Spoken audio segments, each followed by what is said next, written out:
Hello and welcome to the webinar on what employers want. My name is Christine Kelly. I'm the Director of Career Development and I'm joined by... I am Lee Schroyer. I am an Employer Engagement Coordinator for Career Development Office here. Yeah, and what we want to do today is give you a little insight into how employers recruit and what they're looking for in candidates. We realize that being on the employees, job searcher side, it's a little challenging, and sometimes you wish you had more insight into what people were really looking for. And so, based on our experiences and talking to employers, we wanted to share some of that with you. We are going to save questions until the end, so feel free to put anything you have in the chat box. So these are the topic areas we're going to talk about today. So recruiting tools that employers use, some of the top skills and attributes that they want, what employers don't want, because they're very clear about that also, how you can engage with employers throughout the hiring process, and some suggestions on what to do if you happen to bomb the interview. So let's start by looking at your documents in your application. So one of the first things you always want to look at is your resume or your cover letter. It's always really important to tailor your resume and your cover letters for each employers you apply for. I've heard a lot of stories from students that said they send 80 or 100 applications out for different jobs, but if you're doing that, there's no way you can actually tailor to each employer. And each time it's going to take a couple hours to research the employer and tailor your resume and your cover letter based on the job description and the employer you're trying to get the position with. Second, you always want to include a cover letter, even if they don't ask for it. The only time you don't want to is they tell you not to include a cover letter. Cover letter is really going to inform the employer more about yourself. It's a little more personal than a resume is, and it shows how you're a fit for the organization and how the organization fits you. You also want to make sure you update your LinkedIn.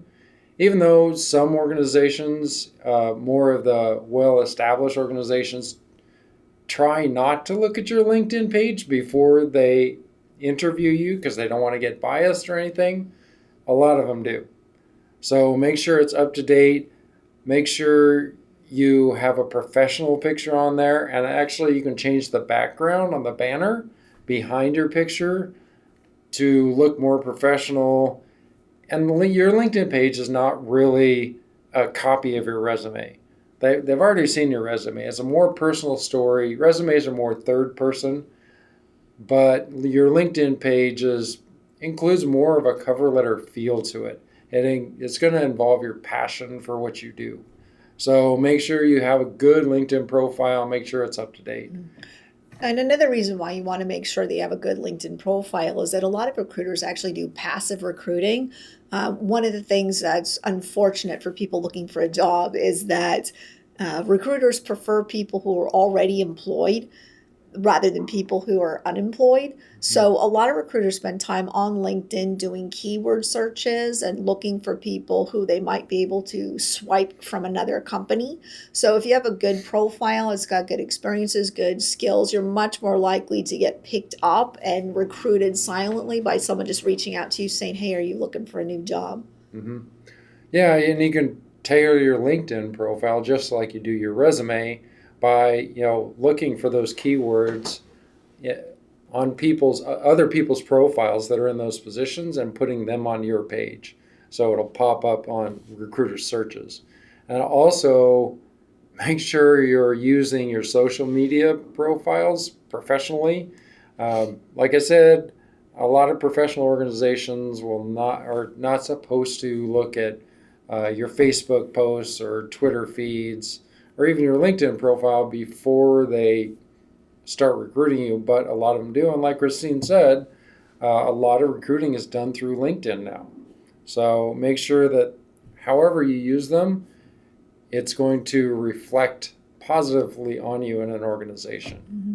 And you might even want to consider you can't do this for LinkedIn, but you certainly can for any of the other social media platforms, having one that's work related and one that's not work related, and then not mixing the two. Mm-hmm. And maybe have your one that's personal with something that isn't necessarily associated with a name that they can find easily.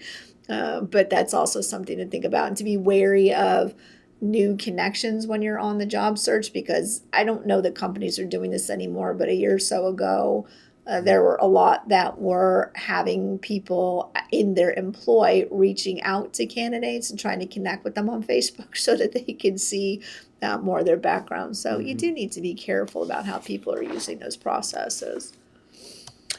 So, top skills and attributes that employers look for. So, these are things that employers are surveyed on a fairly regular basis. I think it's almost yearly. And over the past, gosh, the time I've been in this 10 plus years, these same skills tend to keep coming up over and over.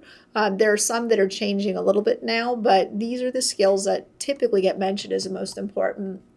So the analytical and creative thinking skills, or critical thinking, sorry, creativity, critical thinking skills are really important in any position. And I think along with that also comes some innovation and adaptability.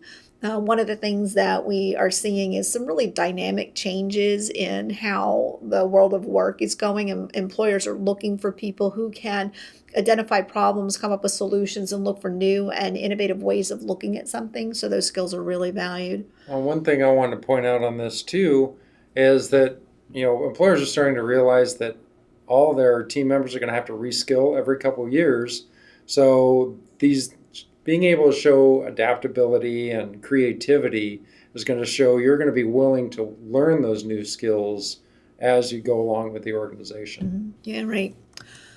Communication, I'm going to put the next one up too because it's interpersonal. All parts of communication always comes up as really essential. So for communication skills in general, clear writing, an ability to give good presentations. And so those are things that take time and development. The interpersonal skills, your ability to get along with others and work with your team and to know how to effectively manage your workplace relationships.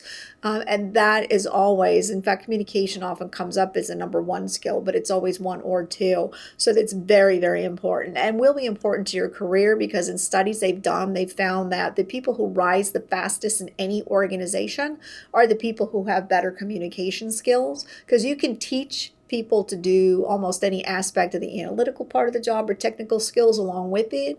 But if people aren't self-aware enough to understand how they're communicating and the impact they're having, that's much harder to teach to people.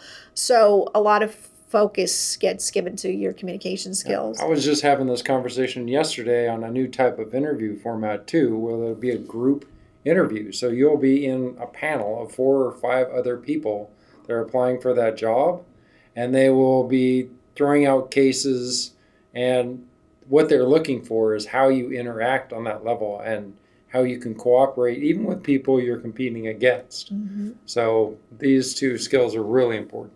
Yeah. Leadership, obviously. So most companies are looking for somebody who has the potential to at some point take charge. Maybe not as your first job, depending on what level you're coming in at, but really being motivated and taking responsibility for what you do. Having a positive can-do attitude. And this is something I've always talked to people about. Conflict management is really important in the workplace. You're going to spend so much time with your coworkers, in some cases in your life, more time than with your family. But most people who hate their job, they don't necessarily hate the technical aspects of the duties they do. Sometimes they do, but most of the time they can't stand their coworkers. Mm-hmm. And so that's what makes companies have high turnover, is when their people can't get along with one another. On this, this is exposed in the interview process, because if you're talking negatively about the employers you used to work for, they're going to know you're not going to have a positive attitude when you're working for them if you're bad-mouthing the employers you had before, too. Right, or any of your co-workers, or anybody else like that. Supervisors, yeah. Teamwork is really important, and this kind of fits with that. So they'll ask a lot of questions to figure out how you are as part of a team. So you want to avoid taking all the credit for it, making it sound like you did everything. And the same with a lot of times when people talk about conflict, sometimes all the blame goes on the other person and no personal responsibility. So remember that in both those. And then again, your technical skills. And so there are some jobs that are very technical things that they want. Any job has particular tasks they want you to do, but for some of you, your first interview might be a technical interview if what they're looking for requires very specific skills, things they need to test you on. So that would be something to be aware of One for thing, what the hiring process would be like. yeah, sorry. One thing I wanted to point out on this screen is that only two out of all these skills are really like the technical type of skills. Mainly a lot of employers are looking for, are you going to fit in their culture? So a lot of these things that they're looking for is how you're going to work within that organization. Yeah, and I like to call those tangible versus intangible skills because I hate hard and soft. But tangible skills are things that you can measure. So if I want to know if you can do statistics, it's pretty easy for me to give you some sort of a test or experiment or something that I want you to do. And if you can do it, great. If you can't, then I know you don't have the skills I need. But it's harder to measure the intangible skills because everyone says they have good communication skills, even people who don't. But sometimes you ascertain that from how people are talking to you during an interview, how they seem to be getting along, even in the team interviews that they're doing or case studies. How do you get along with the other people in the group? And those are a lot harder to measure specifically. So now that we know what employers do want, let's look at what they don't want. So, a lot of the skills that employers do want is available. You can find it. It's in the job description. But some of the underlying information is what they don't want in a candidate. So one of the things is having a lack of curiosity and not really being curious about the job. Lacking knowledge, lacking training or awareness of the organization or the awareness of self. So some of the evidence that shows you have a lack of curiosity is your job levels. Did you stay in the same job level over a period of years in your previous employers? What education were you getting while you were there? Did you put any extra effort into educating yourself while you were there? Also, do your research about the employer that you're interviewing with. If you have no curiosity and you say, I don't care what employer I'm working for, I'm going to do the same job, it shows if you're not curious about at your best moment when you're trying to get the job in the interview, they know you're not going to be curious enough to explore how you can contribute once you get there. And that's actually the biggest complaint we hear from employers is people just don't know enough about the organization. Right. So that lack of curiosity is also evidenced by apathy. And this is the disengaged person that's there just for the paycheck, and it's really tough to motivate them. So you can see that in somebody's work history if they have a really short time frame on each job they've had. If they never received a promotion, same thing as lack of curiosity. And you can also see the lack of passion and responses. If someone's not excited about interviewing for this new job now, in the very beginning stages, it's not going to get better, or the employers are going to think it's not going to get better as someone moves within the organization. Dishonesty. So if there's conflicts between your resume and what you tell someone in an interview, that's a dead giveaway. You're not going to be honest when you start working for them. So if someone feels bad only when they get caught, that's going to show up in an interview. Or tend to overstate their abilities or their positions on a resume, or hesitating to be able to explain what they did in their job. So you're not going to be able to answer in-depth questions. There may be projects that you were on. You're not going to be able to answer specific details. One of the other ways, I have 20 or 25 years experience doing interviews, ways I saw dishonesty, if someone could not come up with a concrete example of things that were on their resume or their application, I wasn't sure that they actually had those successes, those awards, or those achievements in their prior history. So inconsistency, so gaps in employment on a resume or an application. One of the things I always looked for was if someone was on a job for 6 months or less, or if they were seeking a new job. Now, most of the interviews I did were on hourly employees. One of the dead giveaways for me was I don't know why they just kept reducing my hours. Now I'm only working there like 2 days a week. And unless it was a seasonal job, that was a dead giveaway to me. There's some reason that they kept going to jobs and then getting hours reduced. Going to a different job and their hours kept getting reduced. So selfishness can be shown on a resume or in an interview too. This is just being terrible in a team environment, and they only care about what's in it for them. You really will see if you're asking deeper questions in an interview. So if you're asking questions about how they performed in a team environment, how they collaborated on projects, and they're not able to explain in detail, this is another reason you want to have concrete examples of how you were able to collaborate in a team environment, how you're able to improve projects, how you sought out different projects, how you supported your leaders or your coworkers. You need to have concrete examples to be able to show you are a good team player. And then laziness goes along with apathy and lack of curiosities. You just don't have initiative. So the way you can evidence that you are not lazy is, again, you got to have a concrete story of how you saw something that was not up to par in the organization and you found a way to make it better, to improve the process, to support your leaders, support your team around you. Some of the evidence of this is if you skip a part on your application, or if there's grammatical errors on your resume or in your cover letter.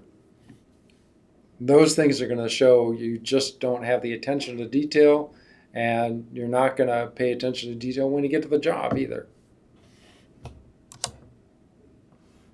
So the next part we want to talk about is how you really want to engage with employers. And it's really important to do specific steps before you actually apply. And you're going to hear me harping on this over and over again. Do your research about the company. The first step, if you can, is try to make a connection within that organization. Hopefully, if you listen to us here at the Career Development Office, you've already made a connection at that company, and you've had someone within that company look at your resume, see if you're a good fit, and forward it on to the person that will be hiring for that department. So try to make a connection with that company. The first best option is to look for alumni that are working there. They're more willing to help out than just a random general person. And then express your interest with a strong cover letter. So have someone review that cover letter, hopefully that connection, or come to us in the Career Development Office and we can help you tailor that cover letter to make sure that it's going to stand out for recruiters. A lot of times, that's the only thing that a recruiter's going to read. And if your cover letter doesn't intrigue them enough to read your resume, then you're stuck at square one. You're never going to get to even reviewing your resume. Or even the hiring manager, because when I hire, I read cover letters first. Yeah. And then if I like the cover letter, then I decide if I'm going to read the resume. Yeah, and even in the cover letter, the first paragraph alone is going to entice them to read the rest of your cover letter. So it's really important to get that right. After you actually submit the application, you got to be patient. A lot of organizations, they may be going through hundreds or literally thousands of resumes that you have submitted. That's why, again, I really recommend that you have a connection with the organization to put your resume on top. But be patient. Give them at least a couple weeks after you submit the application to get a response. And like I was saying, larger companies might have a couple thousand applications for just a few openings. So be patient. But it's another reason for knowing someone too, because if you know someone in the organization, it's okay to call your friend and say, "Hey, have you heard anything?" Right. Yeah, and a lot of in the application process, a lot of times they'll ask, "Do you have a referral from someone within the organization and what the name is of that person. And if you know that person well enough to give you a referral, that's the first group of people that HR recruiters will be talking to. After you do the interview, within one day, by the end of that day or within 24 hours, you want to send a thank you for the time they took to give you that interview. And that's really important. I recommend, believe it or not, sending a handwritten note if possible. Just send it to that person. I know it's not going to get there for a week, but they're not going to make that decision on who they're going to hire within a week anyway. So send that handwritten note as well, but always make sure to send the email within one day. You want to thank them for their time and make sure you reiterate, that you're very interested in the position and ask them what the next steps are in the process too. It's a act of professionalism that shows that you're interested in that job. During the offer phase, if you made it that far, you have to really show how clear you are about your intentions, desires to work for that organization. So following up with the recruiter, any clarifying questions, you can also send them out, maybe some examples of things you did, things you thought of during the interview you weren't able to mention, and then ask them, what the next step should be and what the time frame is too. And then definitely watch our webinar on how to negotiate your job offer. So, Exactly. because you want to make sure that you do it well so that you don't risk the relationship during your negotiation process. All right, so now let's look at some of the things that recruiters might not share with you. So this is part of what makes it challenging. So they might not tell you, they may or may not tell you exactly what the salary is for the position. Sometimes if you're applying for anything as a public entity, so if you're going into higher ed, for example, or government jobs or some nonprofits, it's pretty easy to find out the salary and they need to make that public. But private organizations don't and may or may not share. I have heard some recruiters say that they actually do like to share what the range is because they hate to get to a point where they want to make you an offer and you're like, yeah, I'm not working for that. But you don't know.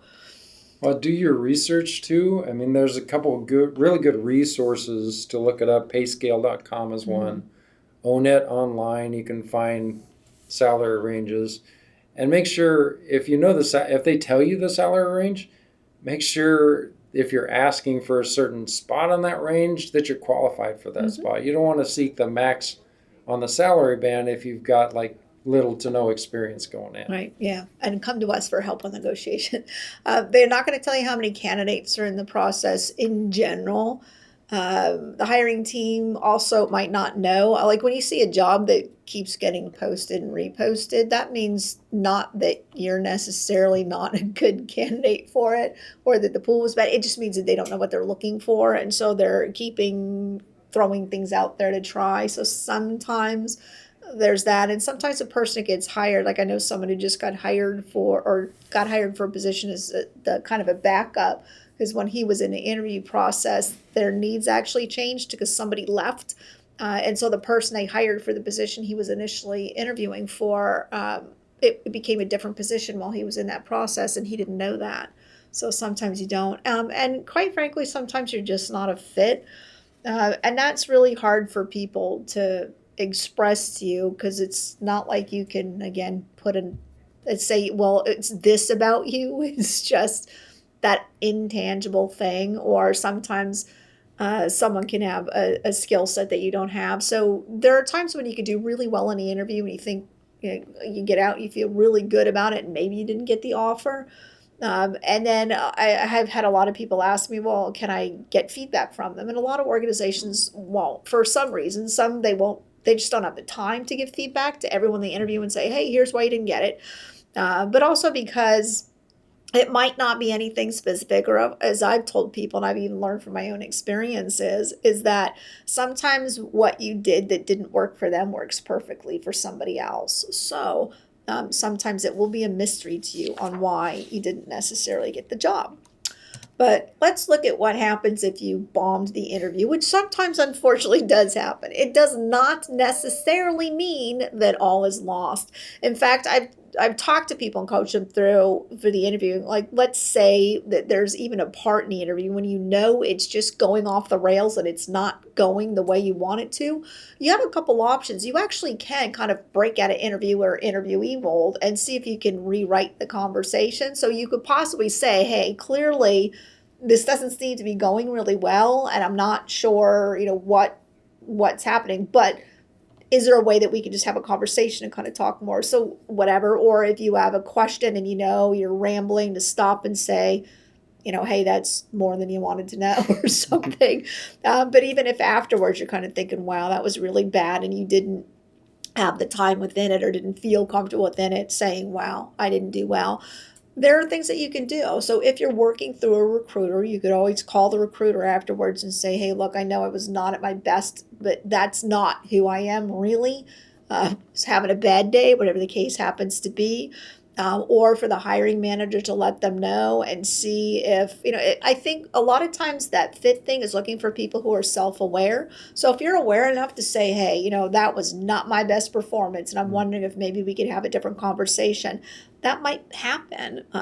You never know. It doesn't hurt to ask sometimes. You can share concrete examples of your work. Maybe there's something else that you can do. So don't let the fact that you didn't do well in the interview totally dissuade you from that. Try again, see if you can reach out. And you never know what might happen. I mean, maybe they don't hire you for this position, but it shows a lot of integrity and professionalism. So maybe they keep you in mind for the next time they have an opening. So don't let that be the end And also, for you. think about what you learned from the process and how you can improve it next time. And that's why it's so important to come talk to us here, because we can help you get the jitters out so that you can practice and be ready for that Exactly. process. So one of the first things we want to remember is when you go into an interview, you've already passed the first step. The recruiter has seen something on your resume that they want to hire you for. So they actually want you to be there. So getting you there, they're just looking for the right person. They want to hire you. They want to like you as a person.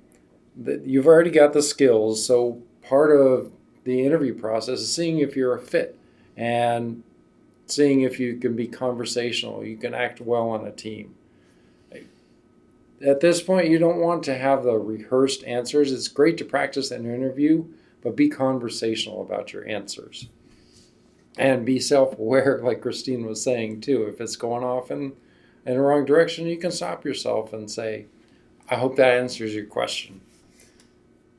Appearance really do matter. From 25 years of interviewing, I have had people come in shorts and flip-flops, and pretty much the interview is over right then. Also, attitude in your appearance matters. So, if someone comes in with the wrong body language, folding their arms, upset, if you've had something happen on the interview day, it's probably not, you're guaranteed if you go in with the wrong attitude not to get that job. So it's possible to try and explain and try to reschedule that interview for a different time. Also, make sure you're looking at the culture of the company you're applying for. If, like I said, you're going in jeans and t-shirt, that may be okay for their culture, their everyday culture, but you want to go in a little bit above that. If you go in looking like a banker to a tech company, they may think you're not exactly the right fit. So you want to be like one level above. If they're shorts and t-shirt, maybe you want to wear a polo short and khakis.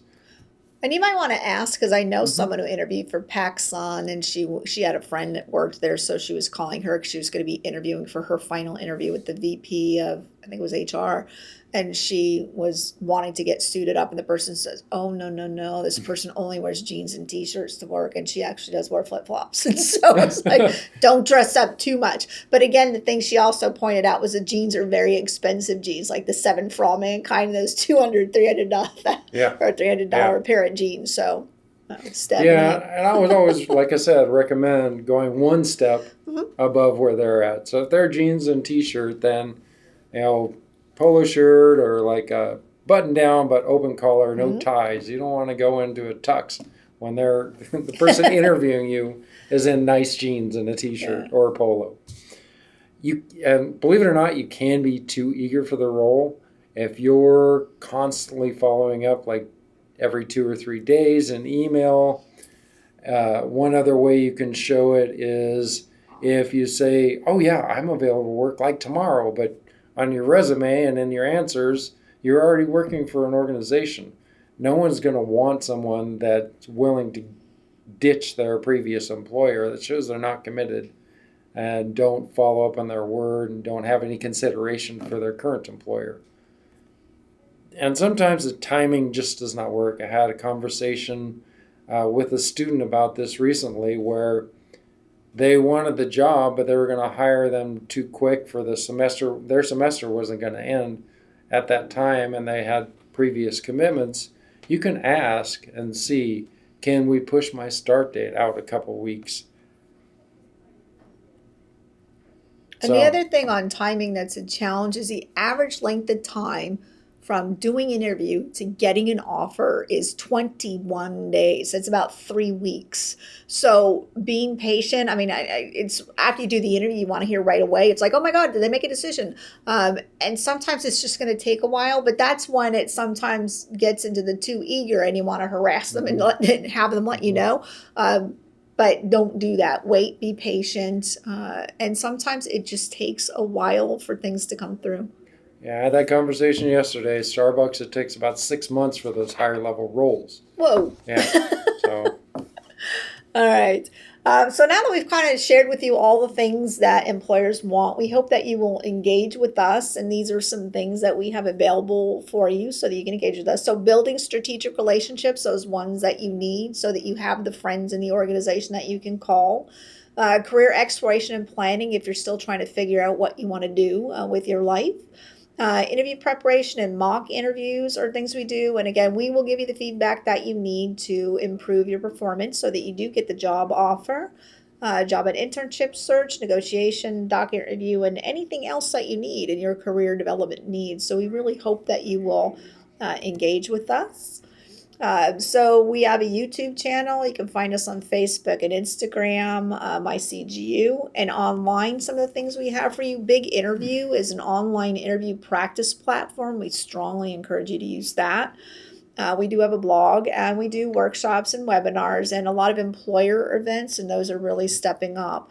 So we really hope that you will come into the office, meet with one of us, and definitely show up at our events, especially the employer events, where you can ask the employers themselves some of the secrets that will help you figure out how to manage your job search process. and it's important to get involved with those events, even though maybe that position is not exactly the position you're looking for within that organization, but they could be the contact for the next opening. So, thank you so much for joining us, and we hope that you learned a lot from your time with us and hope to see you soon in the CDO. Thanks. Thanks.